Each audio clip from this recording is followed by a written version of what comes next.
gaze to this direction, but we'll go ahead and get started.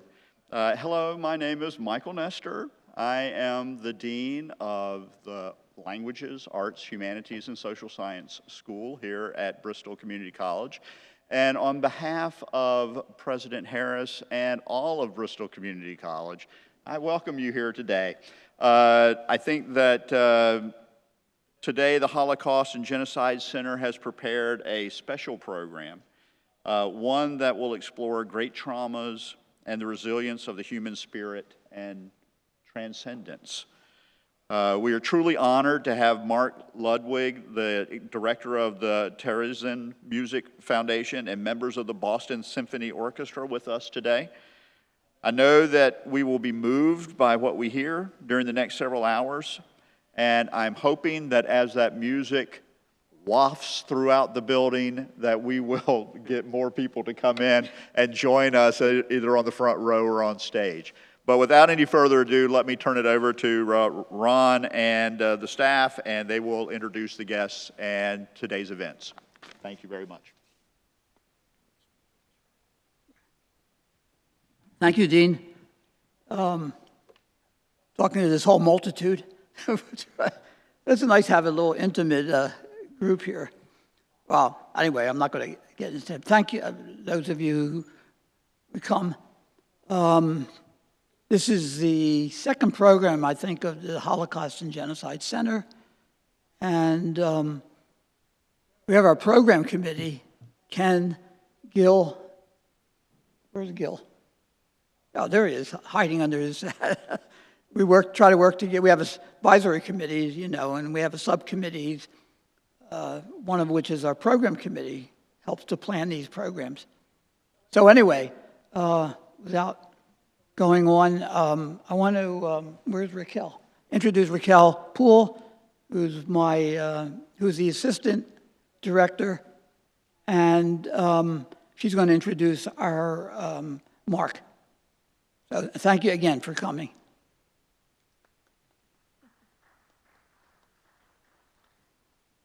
Thank you, Ron. I don't think that we need to have much of an introduction for Mark Ludwig and his program, but I just hope the folks that have shown up are as moved and feel what I felt last night during their rehearsal and everything I've witnessed and read about. So thank you all for showing up, and we'll let Mark get started. Thanks, Mark. Okay, so we're going to take advantage, small numbers, but great experience, right? So first thing I want you to do, this is, as you see, it's going to be a two-part series on trauma, memory, and transcendence. I'll make sure I have the clicker here. And what I want you to start off with, close your eyes. I want you to take a nice deep breath. And I want you to think of a profound memory with music. Think about, where were you? Were you playing or were you listening? See if you could remember the composition. And then for you, was there an emotional connection? Now, if several memories emerge, don't worry. See if you can just hold on to one or two of them. And we'll come back to that later on in the afternoon. So now open your eyes. So between now and the afternoon's talk, I want you to also reflect and dive deeper into those memories. Think about it during the lunch break as well. We okay? I don't, am I not loud enough? Or? I'm good? They think I'm good, okay. So, as a performer and Holocaust music scholar, I've long been intrigued with the chemistry of trauma, memory, and transcendence in music. And later this afternoon, we'll focus on the transcendent, but to get to that promised land, we're first going to examine the degrees of composers' connections to trauma and memory in their music. We've all heard works inspired by historic 20th century events. For example, Shostakovich's Babi Yar Symphony, Britain's War Requiem, and perhaps you've heard even Penderecki's Threnody to the victims of Hiroshima. More recent and closer to home is Steve Reich's WTC 911 for string quartet with pre-recorded voices of air traffic controllers, the New York City Fire Department, and first responders. In the final movement, Reich draws us from the spiritual. He draws from the spiritual, and it's a reference to the Shmirah. This is the Jewish practice of physically and spiritually guarding the body from the time of death until burial. It's a ritual of reciting texts from Psalms and the Torah. And in this excerpt you're about to hear, Reich draws our attention to the heartbreaking difficulties in the DNA identification of bodies and body parts found following the attacks. The world to come. I don't really know what that means.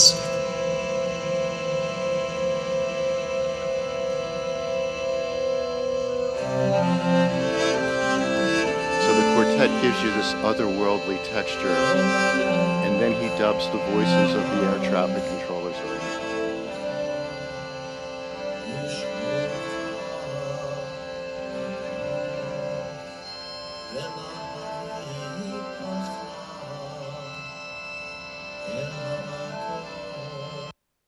So Reich, like Penderecki and Shostakovich, he did not directly experience the traumas that inspired their particular compositions, but their works are no less impactful. I recently encountered yet another layer of connecting trauma and memory with music, and it's what the novelist Julie Otsukat refers to as, quote unquote, an inherited trauma. It's also labeled as transgenerational trauma. And in this theory, this is the psychological and physiological effects of trauma experienced by people exerted upon subsequent generations within that group. Such groups are defined as having a shared cultural, religious, ethnic, or national identity. Two examples being Holocaust survivors and indigenous peoples. And I emphasize theory because nonetheless, I see the potential application within the arts. Recently, I was in Namibia researching its music and dark colonial history. Now, just to reacquaint you, Namibia is located on the southeast Atlantic coast between Angola and South Africa. And the 1884 Berlin Conference carved the African continent into European colonies, with Namibia designated as Southwest German Africa. And 1904 to 1908 marked the genocide of the Ovahero and Nama tribes by the Schutzgruppe. This was a protection force of colonial troops in the German African territories. They seized over 50,000 square miles of Ovahero and Nama land along with their livestock. Many were driven into the unforgiving Nama desert where their wells were poisoned. Now, I ran an ultramarathon in that desert. I can tell you the temperatures go up into the mid-140s. So it's unimaginable. How did those people survive this? This is a mass grave site just outside the town of Swakopmund.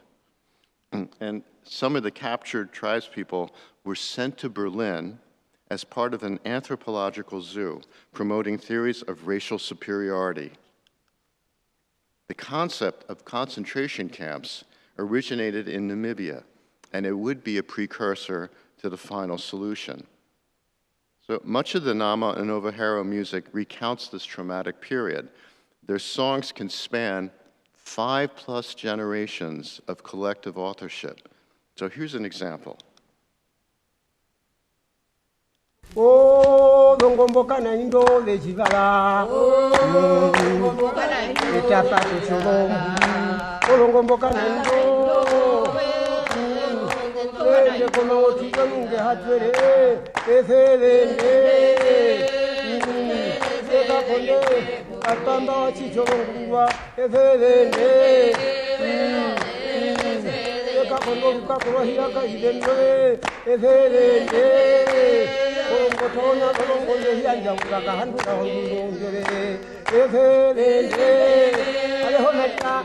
So when you look at the lyrics, you see they talk about the tree, the wells, the water, all right?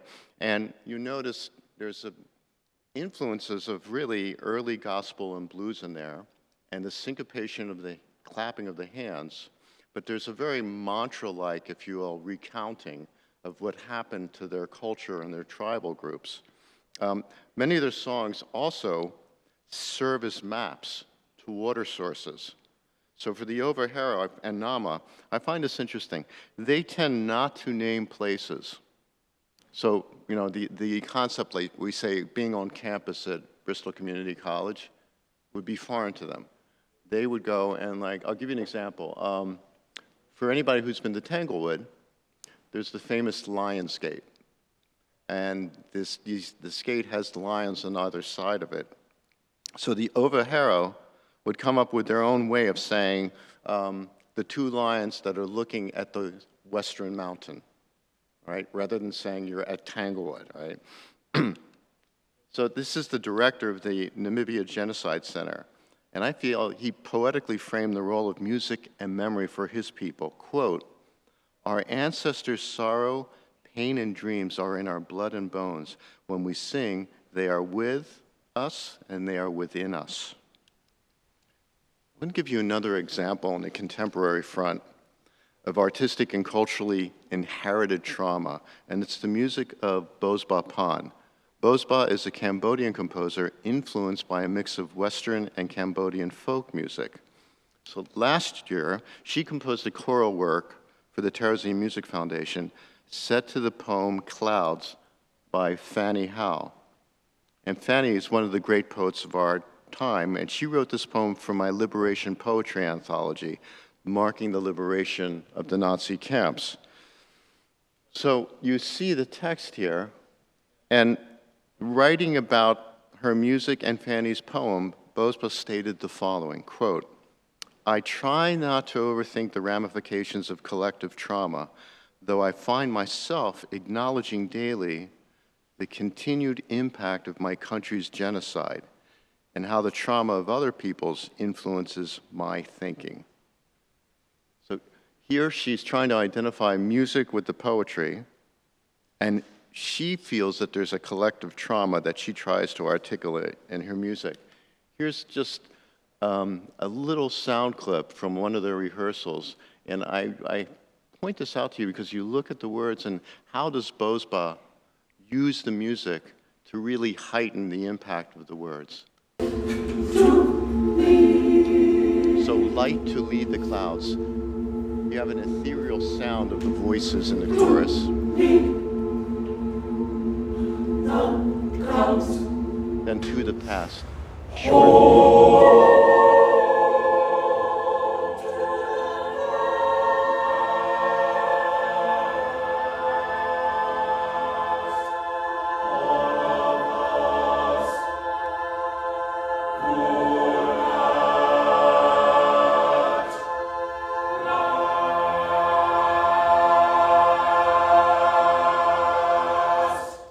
So if you notice at that ending, it's rather expansive in how she treats the voices, and she's emphasizing all of us, and then that word last, that ending, if you will. So she has found in her music a way to identify it with the poetry of yet another artist from a different culture. But I want to also take you then to Milad Yusufi, who was born under Taliban rule, where all art forms were banned. And from an early age, he showed great promise in the visual arts and music, but he was fearful of the Taliban's repression of the arts.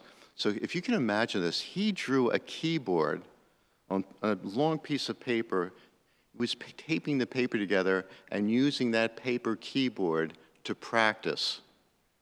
Why? So you don't hear the sounds of the music and Taliban can't identify him. Now, after the Taliban rule was lifted, Milad was free to study music and art, and he later went on to continue his studies in New York, and I've commissioned him in a number of works. And I want to highlight two of them for you with one of his paintings. And this painting is titled Silent Death. Milad wrote the following: "It's inspired by the hard times in Afghanistan of 2019, when I lost some of my best friends to violence. I wanted to show depression and anxiety while holding on to hope. Depression, the silent death, is represented by a skeleton without teeth. And then we see verses here from the Quran and also from the Jewish prayer book. And in fact, the verse that he's taking is, "Bring cure and healing for all our illnesses, all our sufferings, and all our ailments." And then from the Quran, he puts in the painting, "Every soul shall have a taste of death." And then down the left, he paints an abstract presentation of a Persian proverb, which is, "There is hope and ease after every hardship." So you may wonder about the mixing of Hebrew with Persian and Arabic texts. And thanks to his mentors in New York, Milad has been adopted, of all things, by a very supportive and diverse community that includes many who are Jewish. In fact, I had a moment with Milad when we were in the Berkshires where he was going to perform one of the pieces I commissioned him. And beforehand, we went to, does anybody know the Jewish Forward? The periodical in New York? So it was a fundraiser for it. And they had lox and bagels. And I walk in the door with Milad, and here's, he's from Afghanistan. He's a rather devout Muslim. And he looks and his eyes light up and he goes, "Oh, lox and bagels. I love a good schmear." All right, so you can tell he's already lived in New York for a while and he's really crossed over, all right? So I wanted to take you to two works of him briefly because this involves memory and trauma. Farewell Home. Here is, he's going to play for you in the following video. Piano piece he wrote, and you'll notice the swirl of activity, all right? It's fast-paced, there are a lot of accents, and the accents are his way of replicating his memories of being under gunfire.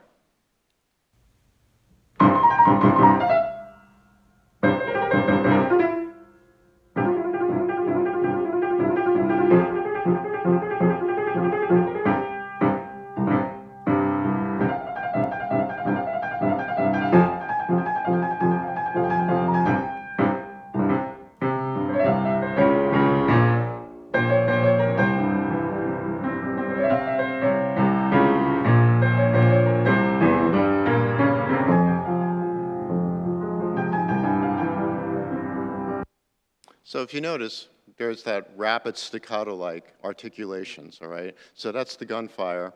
And then there was that little lyrical section that's underneath it, but it's always unsettled. It's driving, all right? And it's really an expression musically of the anxiety that he was under as well as his family, being an artist in Taliban-occupied Afghanistan.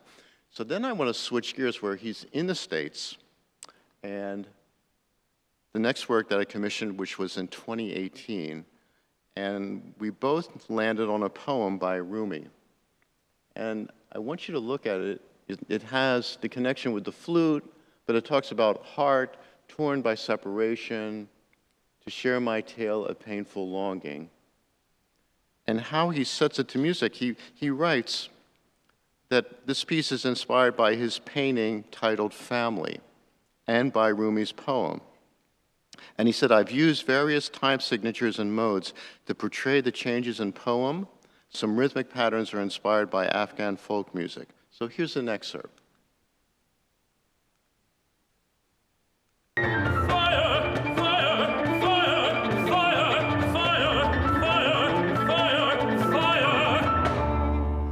Not wind makes the flute sing. Not wind makes the flute sing. If you don't have this power, don't play, don't play, don't play. My secret is woven into my garment, yet no eyes have the power to see the soul, yet no eyes have the power to see the soul. So what we hear is a transition with this composer. The first piece we heard, the excerpt, was right from where he's in Afghanistan. This last excerpt, he's in the States. He's already transitioning where, if you notice, he's not having Rumi's poem in Persian, but he elects to have it in English, right? Think about the music and the instruments he's using. He's using more Western music in the instruments in his scoring, right? So I find what'll be interesting is to see where does he go the longer he's in the United States? How does this music change? What's the direction of it? But clearly, over the last, say, 10 years of his creative output, it's been memory and trauma that inspires his music. So there is one more category of composers for us to consider. Those who created a significant portion of their music under the constant stress of oppression and trauma. And those two composers you see here on the screen, Gideon Klein and Victor Ullmann, and they are ideal examples of that the last 6.5 years of their lives were under Nazi occupation, followed by imprisonment in a concentration camp. So in exploring this repertoire, we are going to be faced this morning and this afternoon with some intriguing questions. What drove the artists like Klein and Ullmann to create amidst the Shoah? How did memory come into play? What relationships, events, or conditions were linked to particular works? And finally, did they employ ciphered messages for their fellow prisoners and future generations to posthumously decode? And we're going to be doing that this morning and this afternoon with those musical examples. So over the years, I've researched motivating factors for artists to create amidst great trauma, be it the Shoah or in broader contexts. So this included interviewing survivors, in addition to researching papers of professionals in the field of mental health. Here are 6 motivating factors generally shared by people in the field. So, music and art, perhaps source of distraction, comfort, and hope, not only for the artists, but perhaps for their community under oppression, bearing witness, grieving, expression of resistance and defiance, and art for art's sake. And then there's the therapeutic element. Now, these are by no means the sole factors, nor am I prioritizing them. With Gideon Klein, for example, we have a rare window into the art, and in this artist channeling traumatic memories through almost the entirety of his tragically short creative output. And as we're about to see, his life and music intersect with all these factors. We need to know about Klein's background before we start looking into his music. He was born in Cherov, Moravia, on December 6, 1919, and he was the youngest of 4 children, and this is important, in a German assimilated Czech Jewish family. And this was typical of Jews living in the interwar period of the new Czechoslovak Republic. From an early age, he showed exceptional talent on the piano. His older sister, Lisa, was a classically trained pianist, and most important, a guiding force throughout his musical endeavors. In the fall of 1931, he moved to Prague to live with Lisa to further his musical studies. They enjoyed the rich cultural offerings of Prague, attending programs at, this is the Café Manus, and to this day it is still a hub for concerts and exhibits. In fact, I performed pieces by Klein in that same venue years ago. And Lisa would later say to me, quote, Café Manus was in many ways our conservatory and university in one. So at age 16, Klein auditioned to work under Václav Talich, the director of the Czech Philharmonic and National Theater Opera Company. That's huge, age 16, imagine that. That would be like picking him up and saying, here, at age 16, work at the Metropolitan Opera under the music director. He was already an accompanist, and you'll see right here, this is Emil Burian's D34 Theater in Prague. So this is an indication of his advanced technical and sight reading abilities. And it's important to note that 1930s Prague was a cultural hotbed rivaling Paris, Vienna, and Berlin. I mean, could you imagine, you're hearing the premieres of works by Janacek, Stravinsky, Bartók, and Schoenberg. And so he was attending performances also by people like Horowitz and Rachmaninoff, Sirkin, and Chrysler, to name a few. So really, you get the sense that Klein and his sister were really immersed in a very rich cultural world. By 1936, he was pursuing conducting in addition to his piano studies, as shown in this sketch. So we see that Klein is in a very nurturing and loving environment. These are the perfect ingredients for such a gifted youth. But this was about to change with the turbulent political landscape of fascism and Nazism on the rise. So social consciousness, as well as culture, was a Klein family staple. His sisters Lisa and Edith were political activists. Edith has spent a year in what was British Palestine, first in the kibbutz and then in Tel Aviv, where she was arrested several times by the British. Returning to Prague in 1935, she and Lisa were active in distributing pro-communist materials. So you get already a sense, this is just before Nazi occupation. But the Klein's apartment, and they're in the building on the 5th floor, the top floor, was also a haven for those returning from Palestine, as well as displaced Jews later on from Nazi Germany and Austria. With the Nazi occupation of Czechoslovakia in March 1938, Klein was tremendously impacted by the subsequent implementation of the Nuremberg racial laws. This was the banning of education and public performances, and that were among a series of restrictions and prohibitions targeting and isolating Jews. So Klein was enrolled at the Prague Conservatory at the time while pursuing studies in musicology at the Charles University. And considered the conservatory's most gifted pianist, he was chosen to perform the Dvorak Piano Concerto at the 1939 Dvorak Festival. This is a huge honor, and he had to decline it under the Nazi occupation. This is due to the Nuremberg racial laws. Then his studies at Charles University were halted on November 17, 1939, when the Nazis closed all Czech universities. So not having university status, the Prague Conservatory, for a brief period, was the only place that was under the radar of the Nuremberg racial laws. And this allowed Klein to continue his composition studies with this gentleman, Alois Haba. Now, Haba is known as the father of the microtonal or quarter tone music. You'll notice there are 3 keyboards there, not just one. You know, we're used to having one keyboard, and you see the octave. It's divided into half tones. This is the quarter tone keyboard. So now it's split in half yet again, right? And so it's hard enough to play one keyboard well. Imagine tackling 3 keyboards at the same time. And then what does this sound like?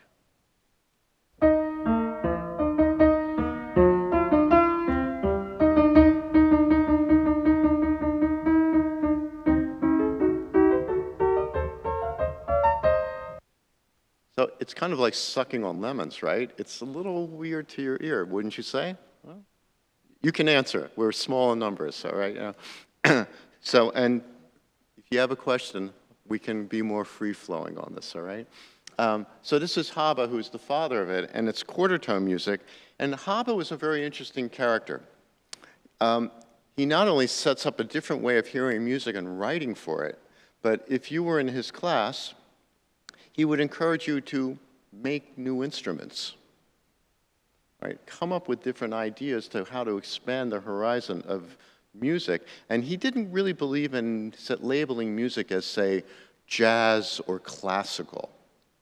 You have to think about, we're going to go into a different world time-wise. If you think of the 1930s now, we are now at an intersection where because of transportation, we can travel around the world a lot faster, more freely, if you will. We also, because of shellac recordings and radio, we can now hear music from different cultures. So for example, Haba is able to play for his students in the late 1930s Javanese music, gamelan music. I mean, this is a world apart, right? And now he's encouraging young composers to try to integrate that into his music. So Klein dabbles briefly in quarter tone music, and here is its Tempo di Marcia. It's a march. And I just want you to hear part of it, because it reflects the environment that it's written in, which is Nazi-occupied Prague.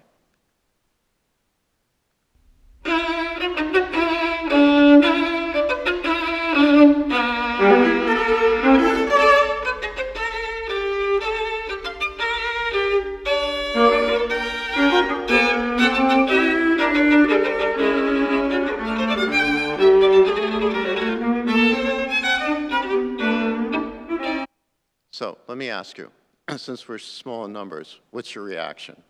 Just throw out a few words. Do you want to hear, how many want to hear more? You're being nice, right? But how would you describe the music? Disjointed, yeah. Yeah, that's a good word for it. Yeah. There's anxiety, there's aggression, right? Well, think about the environment. He's in Nazi-occupied Prague, and he's Jewish.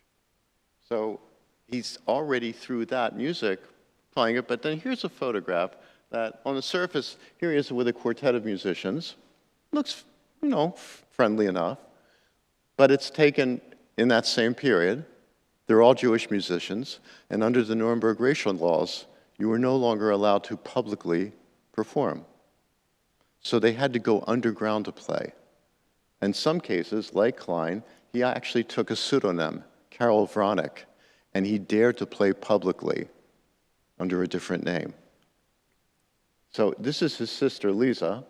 I used to visit with her, and you could see the portrait of her brother above her. She was in Terezin.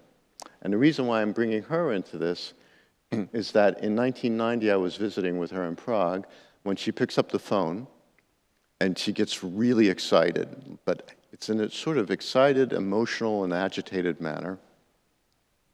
And the overall story is, can you imagine you're on the phone?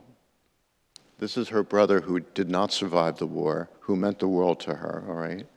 And on the other end of the line is somebody that when she saw this person in 1942, she was about to go to be transported to Theresienstadt concentration camp. And she and her brother, Gideon, left their most prized possessions with this person who was not Jewish.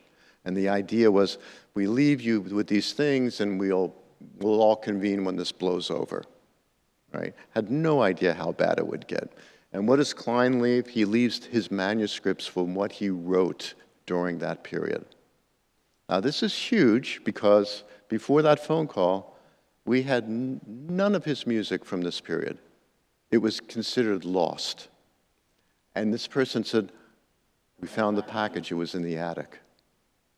Right? So I'm there, and I get to, with her, unwrap the stack of music pieces that he wrote during this period. And you can imagine it's quite emotional. And in fact, some of those pieces I gave the world premiere, and of all places, it was in Amsterdam, and it was the night of the Scud attacks in Tel Aviv. And she was with us. You can imagine the emotion that room was charged with. So we have the duo for violin and cello, which is about what you're about to hear, which I hope our instrumentalists are nearby. 1 second.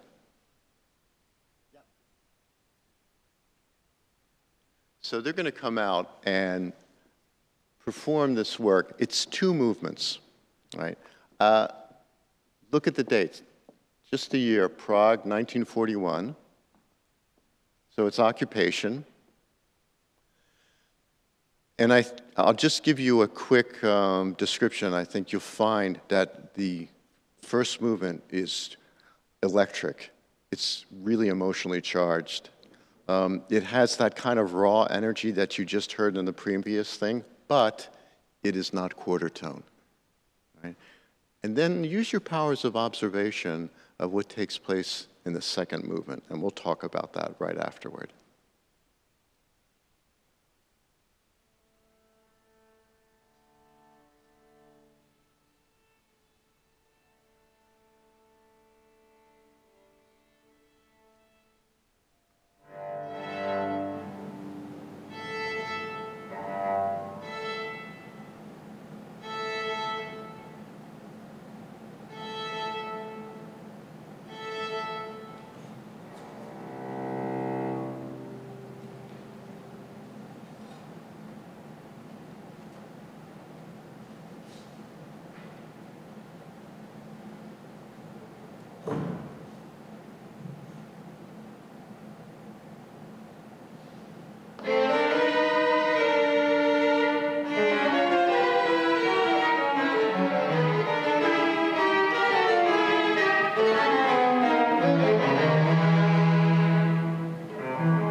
So does it feel like an ending to you? No, and because he never got to finish that piece. It's the last work he wrote before being sent to Terezin. So it abruptly ends. An incomplete work. And also think about, for that split second, what were you going to do? Did you want to applaud? Is it appropriate? You know, we're stuck in limbo, if you will, right? And so the poignance of this particular work, that it has so much promise. There's a bit of something, an irony to it, in the fact that that second movement is a bit of a lamentation, and yet it's broken off, just like his voice. It's severed. We don't hear any more from that period. So we're going to shift gears then to what happens after that duo, because while he was working on that duo, he received a notice to report for the second transport to Terezin. And this was on December 1st, 1941, 5 days short of his 22nd birthday. and then he's deported to Terezin. And upon arrival, the families were immediately separated in the camp, and the education of children was forbidden. But nonetheless, the Council of the Elders, the Jewish leadership, designated with overseeing Nazi directives in the camp, formed what they called secret heims, youth homes. And Klein taught in Heim L417 that housed 350 Czech boys from the ages of 10 to 16. And his sister, she taught in the girls' Heim. Klein quickly emerged not only as an educator of these children, but as an extraordinary force as a pianist, conductor, composer, and educator. It was no surprise when Terezin survivors later referred to him as, quote, our young Leonard Bernstein. And the renowned harpsichordist and Bach interpreter Susanna Ruzickova briefly studied with Klein during their incarceration. And just here's a little clip of her describing Klein. Gideon Klein was, first of all, very handsome. Secondly, he was very serious. He had a wonderful aura, and I would say even a grace. When you met him, you knew that you were in the presence of a personality which you will never forget. As I said, he was in everything he did, he was very serious. I mean, seeing this 15-year-old girl at the piano, sitting and playing something, and coming and asking her why she was there, what she was playing, what she was doing, and then giving her some lessons and giving her advice. And then when the really big pianists came, like Mrs. Sommer-Herzova and other, Mr. Kaff, and I could not use the piano anymore because they were using it, even offering me, giving me some harmonic, some lessons in harmony to solve some problems. This was something very exceptional. Can you hear that clearly? I know if you were out there, you'd hear it better. So for this afternoon, we'll address that when you hear any clips, we'll take care of it. But at least with her testimony, she is our connection. I can try to describe to you things about Gideon Klein, but really our best sources are testimonies from the survivors who knew him, and then, of course, hearing his music as well. One of the pieces we're going to look at briefly before we go to his string trio, which is his masterpiece, gives us an insight into Klein's evolving state of mind in the camp.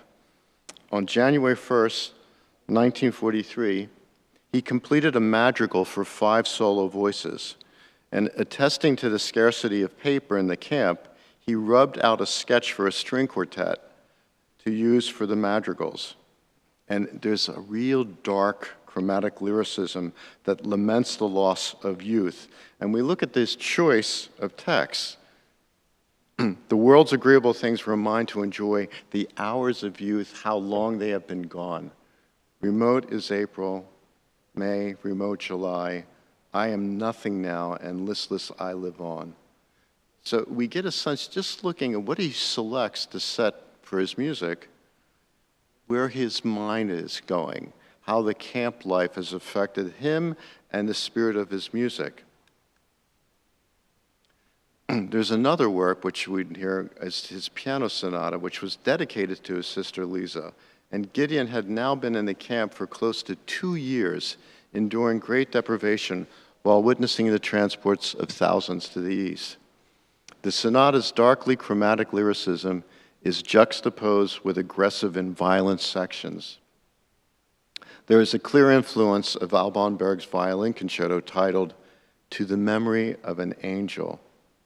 Now, that concerto memorialized the sudden death of the daughter of Walter Gropius and Alma Mahler. Now, here's just the opening of the violin concerto. I hope you can hear it. Depends on, this is the deficit. You get on stage and it's intimate, but you lose what you hear out there.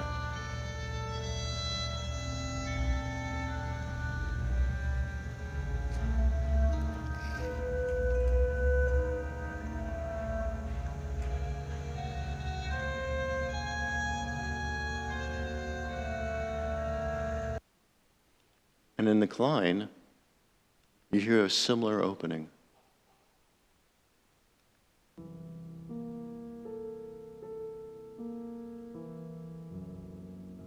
It's very quiet. The music arches over almost like an arpeggiation, back and forth.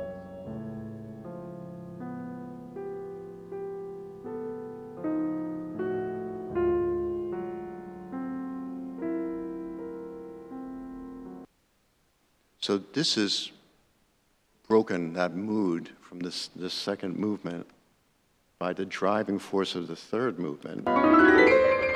It's aggressive, sharp, biting, bright in tone.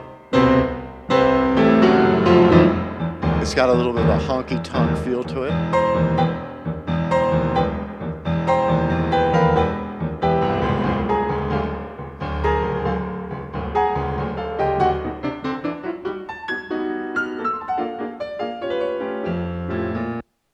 So this leads us to 1944, the final year of Klein's creativity.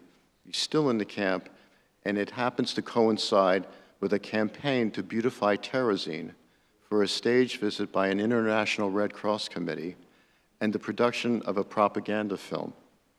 This entailed converting sections of the camp into a Potemkin-like town governed by the Jews under Nazi SS supervision. You can see here, there's a bandstand in the central square, which was constructed along with the facades of a clothing store, bank, and cafe.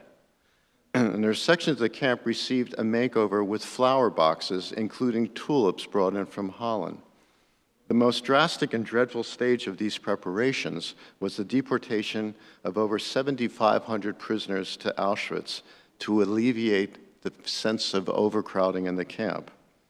The International Red Cross Committee arrived on June 23, 1944, for a closely scripted 8-hour visit under the strict supervision of SS Commandant Rahm.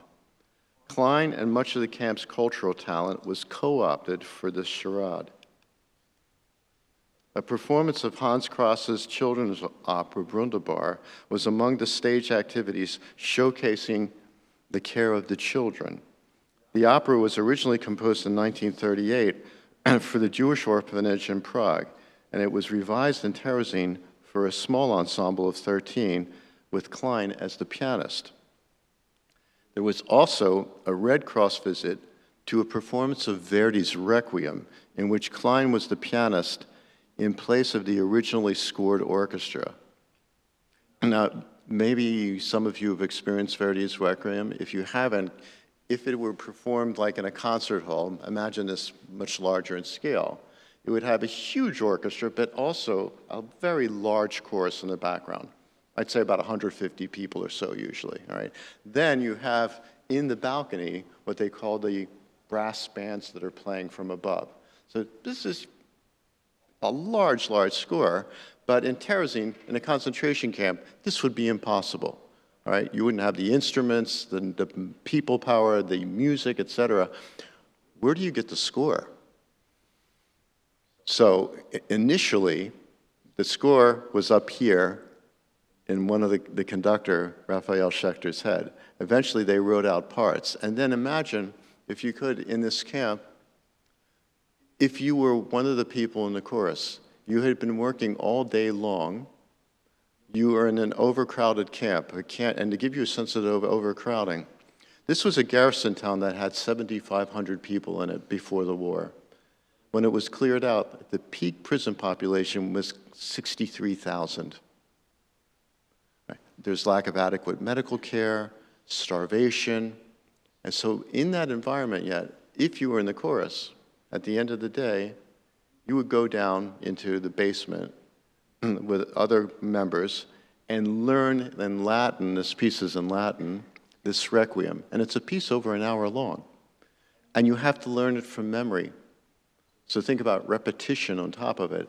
And then when we look at this, we see this is the soloist named, and there's Klein as the pianist.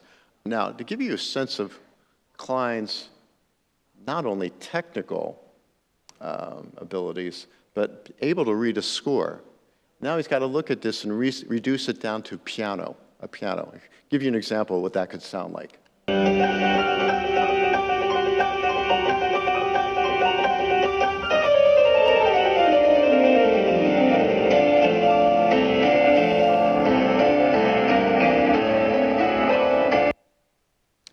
Can you imagine that? And now you're playing that for an hour. You're going through page after page of the score, all right, and you're working on it. That's phenomenal to me. And then think, if you're in the chorus, you have to learn this from memory. And oh, you're also in a concentration camp. That just blows my mind, all right? So we look, this is people either coming in from a transport or about to leave, all right? Well, for Klein, his mother and sister were sent on a transport to Auschwitz on October 12th. And amidst this period of uncertainty, because in October of 1944, these are the last transports from Terezin to Auschwitz. They are cleaning out basically the whole cultural community that existed in this camp, right? And Klein is writing his string trio. This is his very last piece and his masterwork, all right? We're going to settle in on the second movement. It's a set of theme and variations. Text is so important to the music. Think back, like with Milad's piece, with the poetry of Rumi, all right? Bozba, she chooses Fanny Howe's text. Here, you look at this, bring the rifle, aim at the tower, he shot at the goose. It's a rather horrible folk tune. Now let me give you another layer of context to this. This was the folk song that his nanny sang to him as a child. So he's going back to his childhood, and it's about this, really, this goes on for a few stanzas, and it's about a goose that the hunter is shooting at it, and then when it's shot, finally, it's hit, it's thinking about its goslings. What will be the fate of its children? And it's flying over, and it sees the church steeple, it sees the town village, and the goose is reminiscing. And all you have to do is put Klein in place of the goose.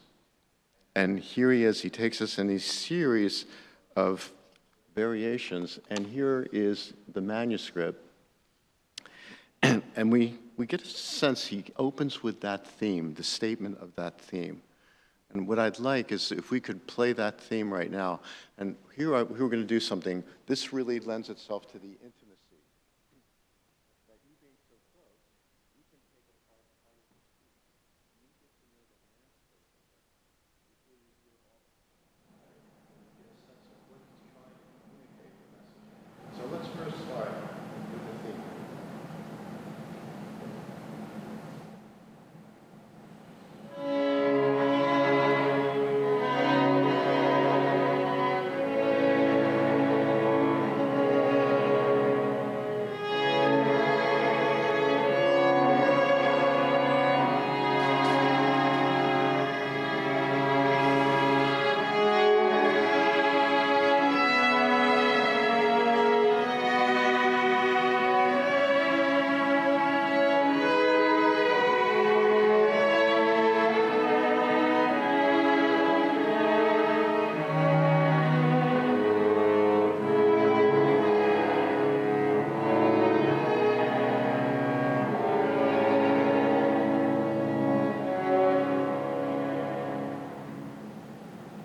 So a few things to notice.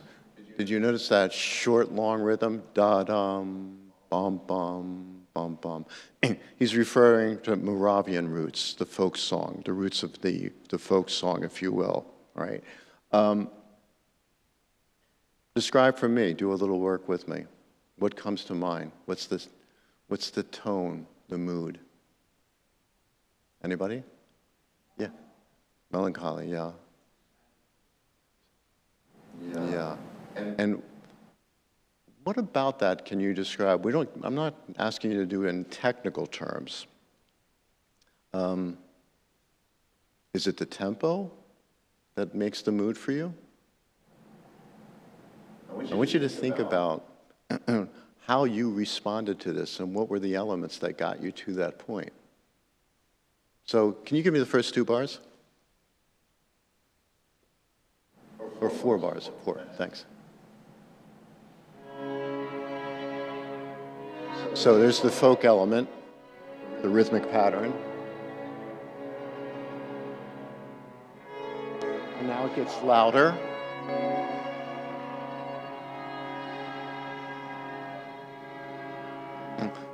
Thank you. So what I'd point out to you, it's slow, right?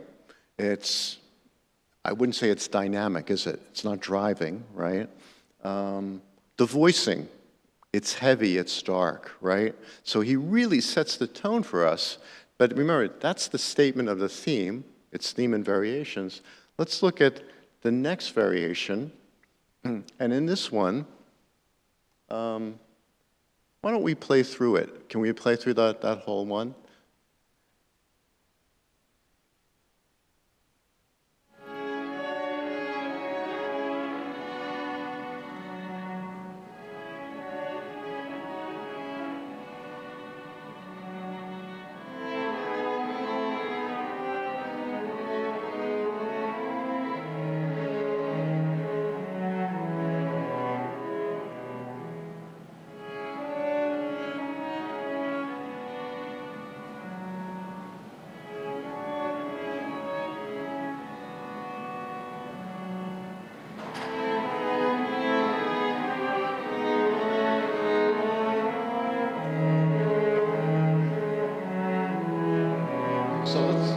Let's stop with that. That's great.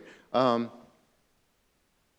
use not only what we heard, but what we see visually there. If you can read music, and you look at one measure, right? Look at the first 2 measures. In the first measure, how many notes are in there? 5, right? So we're in 5s, right? 5/8, right? You know, we're used to, maybe if it's a waltz, it's in 3. But then a lot of the music we tend to hear is in 2 or in 4. 5, and I'm not making the case against it, but it's a bit unsettling, right? That's the first thing. What is he trying to do here as well? He's drawing our attention to the goose's struggle in flight, right? If you're flying, it's symmetrical, right? This, da da da dee da dee dum, right? It's not symmetrical, is it? Right? It's uneven. He's already signaling something's not quite right here. It also has that melancholic feel, very autumnal, but it also has he has an ear for rich harmonies. So I draw your attention to that variation, which you'll hear later on. But then the next one, this is something that we as musicians, we have to wrestle through. Take a look. You know, we don't just play notes. If you take a look at this, you see the usual like dynamics. Maybe it's forte or piano, it's loud or soft, right? P-I-Z-Z is in there, pizzicato, plucking of the strings, right? But then, what I think is really interesting, he has, if you look from measure 85, go to 6 to 87, and now he writes instructions, all right? And he's giving us an idea of what should be going on in this, telling you to be very expressive, but be rigorous, and also with an air of to improvise. Yet you got to follow what he wrote. It's sort of paradoxical here, all right? He's got you almost in a straitjacket of instructions of what to do. Can you give me that first excerpt on there? Listen to the cello.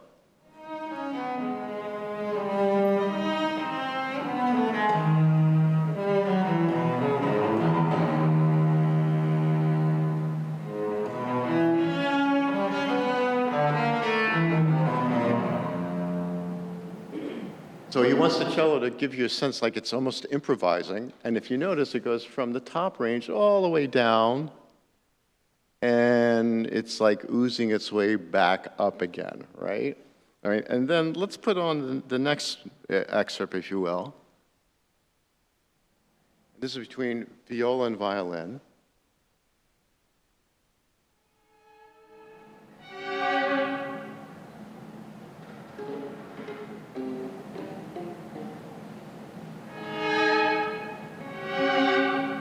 So why do I pick that for you?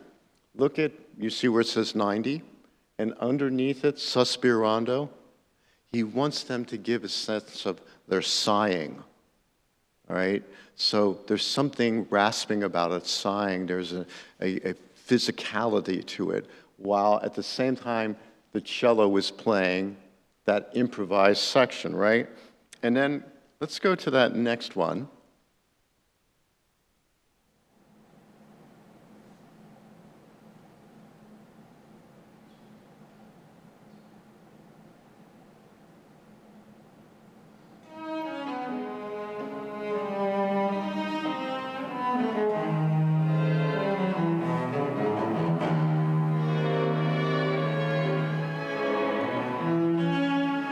There's the sigh.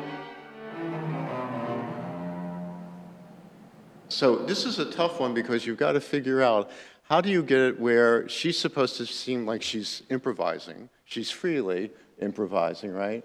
It's got to be rigorous. They have to sigh. She is also, the cellist, Jing, is playing muted. So think about that. You're muted while you're supposed to be freely improvising. To me, there's the parallel of his experience. He's muted, he's in a camp, he's designated as the other, the Jew, right? But he finds freedom in his voice, in his music, right? So that's sort of taking apart, if you will, that particular section. Then we go, let's go and play for them this next excerpt. You can already see before even you hear them, look at all those notes ahead, right?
So there, I want you to think now when you hear the whole theme and variations, think back, opening statement of the theme, the darkness of it, the richness of the textures.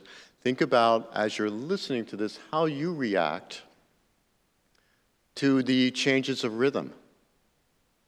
Just when you think you get comfortable, Klein changes it on you again. Think of the text of the folk song.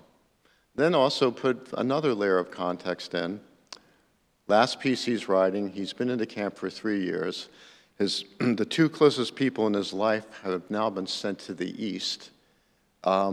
he's bound to be next. And what does he do? He recalls his childhood. He has a childhood memory. There's nothing simple about this. Very complex movement. And so now that you've heard some of the landmarks, as I asked you to close your eyes in the beginning of this lecture, you may want to close your eyes this time too and sort of journey with the music. See where it takes you. See how do you respond to it. Okay? So we'll do the second movement.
not so critical.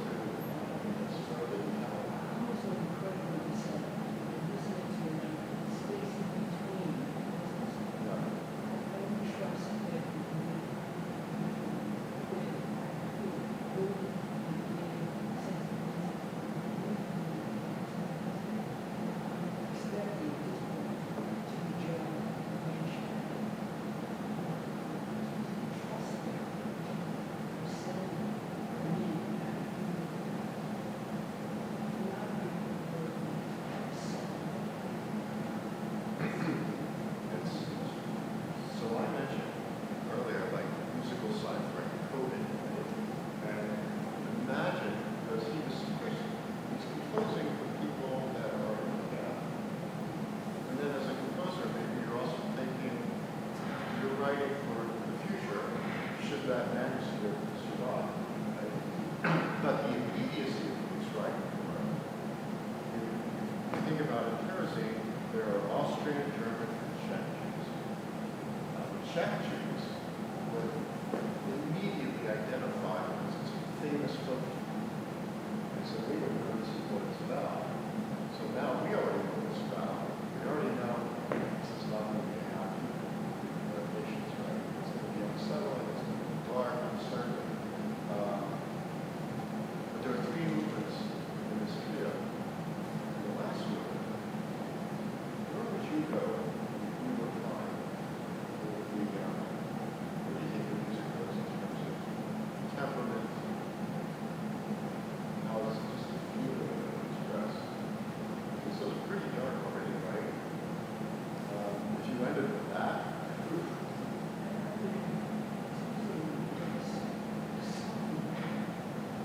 So embrace would be described what you think that would feel like musically, like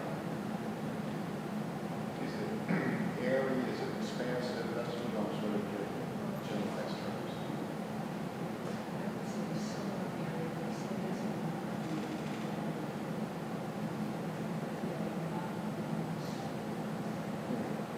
So that would be your need for expression. Anybody else have a different approach? Yeah.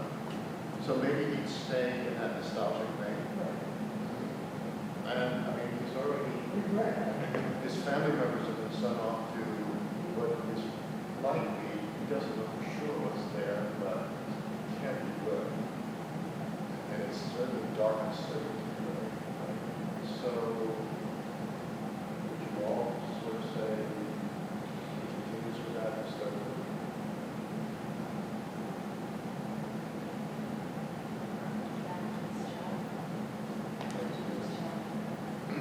boy, he tried to attack the job, and he did a good job at it, but he takes it opportunity. It's like Grimm's fairy tales. You know, it's not funny how our kids do this stuff, but it's really dumb stuff, right? No. So, let's listen to the third movement. It's not long, in fact, it's roughly not even quite half as long as what you just heard in the original. Right? And then let's see where you think you go with that.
So,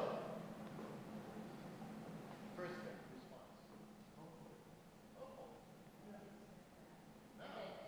Very different, huh? What is it that was different? Yeah.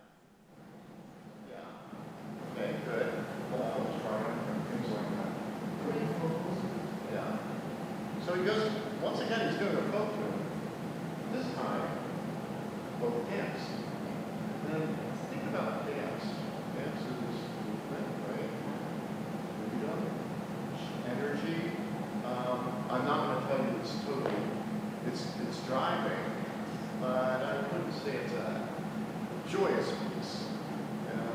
But it's got energy, right? Yeah. Very different energy flow down, which you heard in the human variations.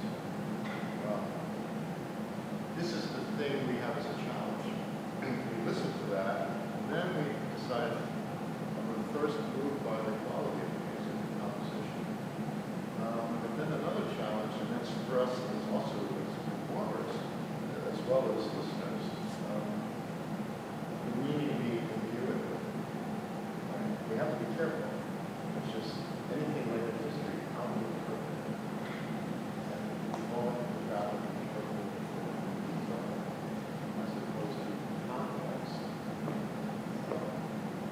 But then you should also have to decide, this is how I feel. Right? So, and with a great work, something like this nature, it's up for grabs as to, there's no one set way to listen to it, look at it.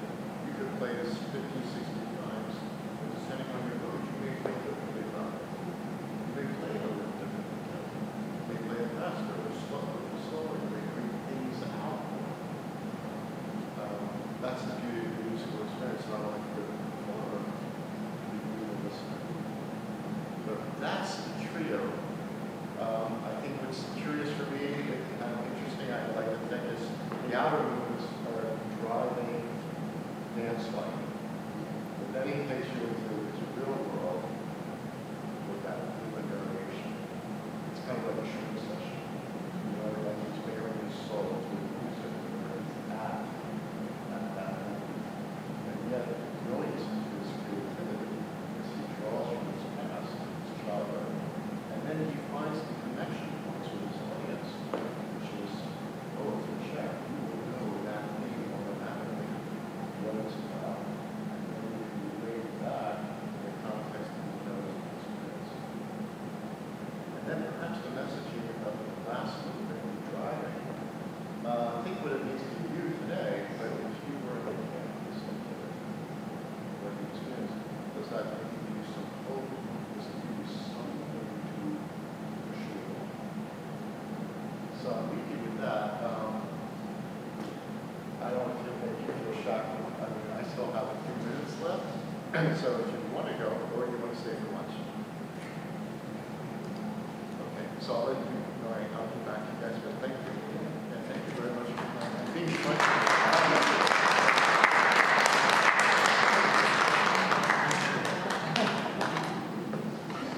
So, what I do, great. Instead of going to two other composers, and then you get to move with us, transcend. Right now, we have memory, we have trauma. And I suppose one other thing for us is connection, comparison, and having to say, today, so, 1943, and he chooses a lullaby. So what do you associate a lullaby? What's that? Going to see children to be able to sing the lullaby to your child is one of conflicts security. So we have our own associations with very positive. But he likes this lullaby. It's actually an arrangement of a Hasidic lullaby. Yeah. Okay.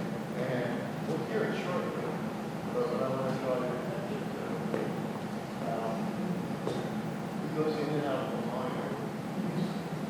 And as a result, you feel like, well, this is beautiful lullaby, but there's a darkness. So what is it doing? Well, de-educated the children. I mean, can you imagine? He's in his early 20s. He's conducting, performing as a pianist, as a virtuoso pianist, composing. But on top of it, he's lecturing just from his experience in his memory bank on the standards of classical Czech and German.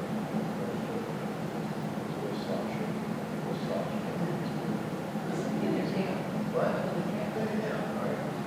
There was a library in Bristol of books that were brought in. They were largely from books that people had brought with them. That is something I want you to think about.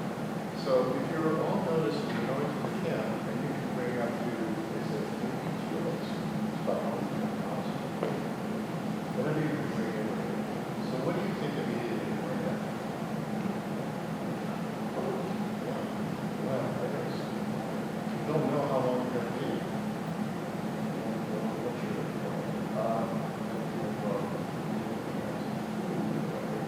Meditations, photographs, books, small instruments. This is important instruments. I didn't know what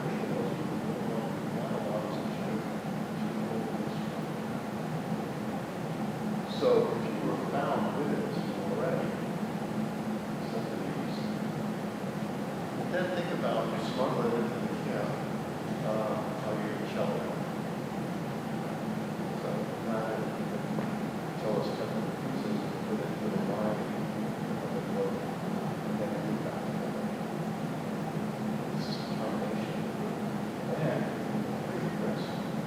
So now the other side of this is writing messages, just as you get messages if something is not right in the second movement, the lullaby you start.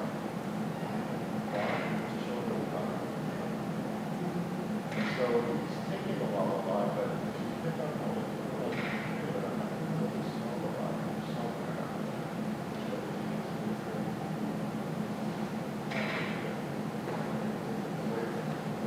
So I'm short lullaby, and I have a video for you because I'll explain that to you. Take a breath.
So now you can tell people, you know, I heard Yo-Yo Ma play today. Yeah, bragging rights, right? So I want to go a little deeper into this lullaby because it has special meaning for me. on a number of levels. First, as you recall, we saw this photograph earlier. It's Klein's sister. And in the late 80s, early 90s, I would visit her often when I was in Prague. And I would play that lullaby for her, right? So her brother meant the world to her. Klein, unfortunately, could not be with her. And his music, preserving his legacy, was paramount in her life following the war. But there was another person who came into this picture, and this is a photograph of my Bubba. So, my Bubba, she was one of the few to survive in her shtetl in a pogrom in 1922. And tragically for her, she witnessed her son and husband murdered. She was hit over the head with a rifle butt and left for dead. She makes it to the United States, marries again, has my father, all right? And why I tell you this is that, in fact, you could see I'm the baby on the right, okay? And you see that hat, which will be very important in this story. So here is a woman who came from the shtetls of Belarus, did not speak English, right? As a little one, and I loved her, I would, be with her for hours at a time. And she had this one thing that was like a strange game to me. I mean, I didn't understand it, but she was my Bubba, so I just went along with it. And upstairs, she had a big trunk, like a traveling trunk. And she would motion me and have me go in the trunk, and she would put a blanket over me. Kind of strange, right? It almost seemed like a hide and seek thing, but it's a variation. But then she would go like this, and then leave the room, right? And when she would be off there, she would be humming this tune, right? And I remember the tune, but to a degree, vaguely, all right? And here we get into memory, if you will, all right? So I am playing this piece, the lullaby, and when I'm playing the lullaby, I'm playing in and it was to mark the 17th anniversary of that massacre over 2 days. And so here I'm at Baku, and then later that day, I was at a reception. They honored my being there at the U.S. Ambassador's residence. So he asked me if I played, so I decided I'll play the lullaby. And at the end of it, I said, here's a couple of people who are covering this. And there was the publishers. So I finished playing the old way, and the rabbi comes up to me and said, my buddy, since she was from Belarus, started talking about my buddy. And he said that she used to sing that. And so we realized that was what my mother was telling. And what is she doing? She was practicing from law school. So the memories we had, we were talking about, but one of the things that seemed deeper is that what do you do? How does it change everything? First, in the chat, we're looking at channeling especially in its memory in trauma. And remember we looked at the roles it could play. Could it be therapeutic? Could it be confidence? Could it be exploration of, one's pain?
well, somehow this does survive. It ends up in the archives that I'm coming across on Fulbright, the one I started out.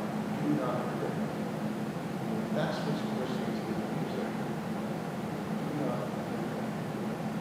So, what we spent this morning is sort of tuning our ears to what do we hear in the musical messaging. And thinking about where memory goes. Because I started by asking you about memory. And then after lunch, what I'd like, come back quickly. What were those memories? And how that plays out with other people's different belongings. And where it takes trauma, memory, and struggles that we can transcend. It takes us to that next step for us to prepare.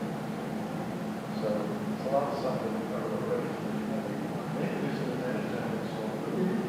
Right? But because we can get in to each other. So what I'd say, if you have a few questions now, we'll get to the lunch. Then come back. Where we get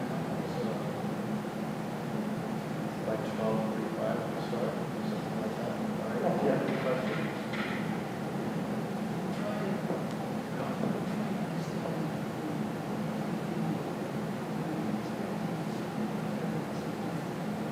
Forget it. Forget it. Forget it. Oh, no, no, no.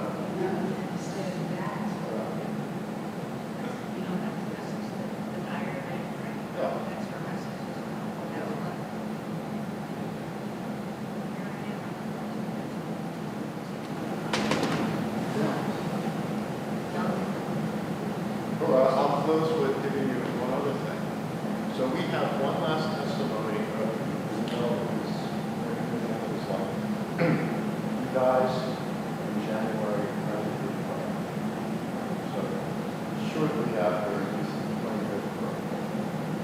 And he is now taken in with these prisoners. I don't know if you heard it about Sunrise. So here he is, and he's meeting the first group of father, and he's meeting with these other prisoners. And why? Because they're doing evangelism. The SS, they worry about spreading disease, because they don't want to get disease. But they also want to see who is really fit to work in Mars. And so there's this, so who's been nursing for almost 3 years. He's now in the Auschwitz for a bit. He's now about to go into the lines. He's naked. Let's us go. Spots of piano. And he has place. And the line is the one who goes up to the piano. And he sits down. Here's the question. Now the person, the only one person who survived that program, tells about it, does not have a musical background. He said, I just don't know. I just know you. It was serious. But what I think is interesting, so like I said, somebody there, and that was something, my 10-year-old son actually, he likes reading, but then he wants stories. And he asked me for Midrash. So Midrash is usually the added story to something that happened in Torah. Or he feels the matters. So he writes those things. I would agree, if we had to make a Midrash, what did Klein play? So, because you think, he's got an SS going there. So he chooses a place. Or that would please him because there's directions. If you get something that is signature like that, do you play for the prisoners then? If you really don't know, you know all the things that you do. It's a puzzle. But we do know what something is. So, in the end, you can sort of intuit plays for himself.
there's no question. Why don't I take it? It's a lot to take it right now.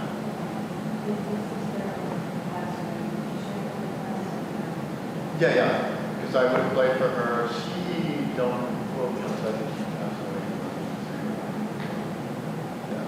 So I got to know her for about 4 or almost 5 years. Yeah. The first time I met her, I was like, oh my God, my sister. And it was like stepping into all the cloud in the world, you know. And the survivor who took me was friends with her, and she said, she doesn't suffer fools. So if you want to get on her good side, give her life insurance. And never did it. So after that, every time I visited her, I found cherries to bring her back.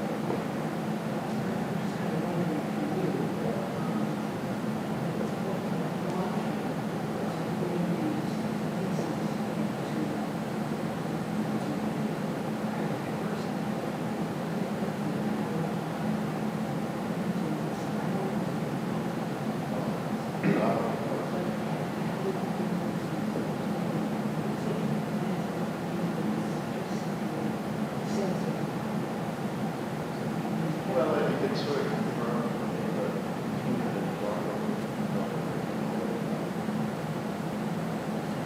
on one level, music is an idea. The one thing I can't stand is we all have every word you hear. It's constant. Like we're afraid to have silence, whether we have to just talk to each other. So I'm aware more of also not only the sound environment, but music's not just entertainment. It doesn't always have to be serious, but make sure, and also social consciousness. And also, where you play something, the context changes. I play that piece with all of them. So I was here, and where that piano was, that's where it was in. So I was in the U.S. Capitol, we asked me to come and speak, and play for was receiving the conference. So I played that, and another piece, and then when we got to the talk, and heard an introduction to my new book. So again, there's a connection there. But he did say, we were very sad, he didn't know the whole context of it. He just realized this girl was suicide. This was not just a girl.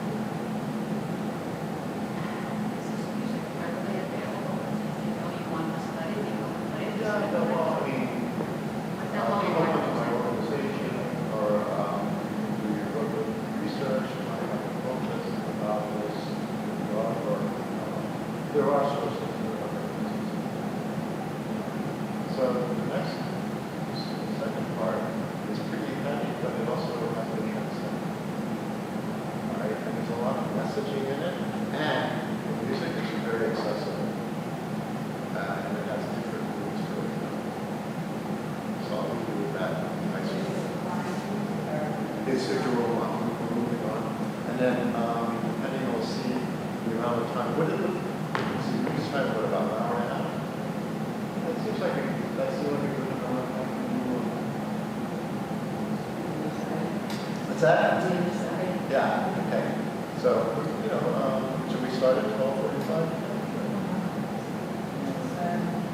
11:40? Yeah. Okay, yeah. So lunch is over.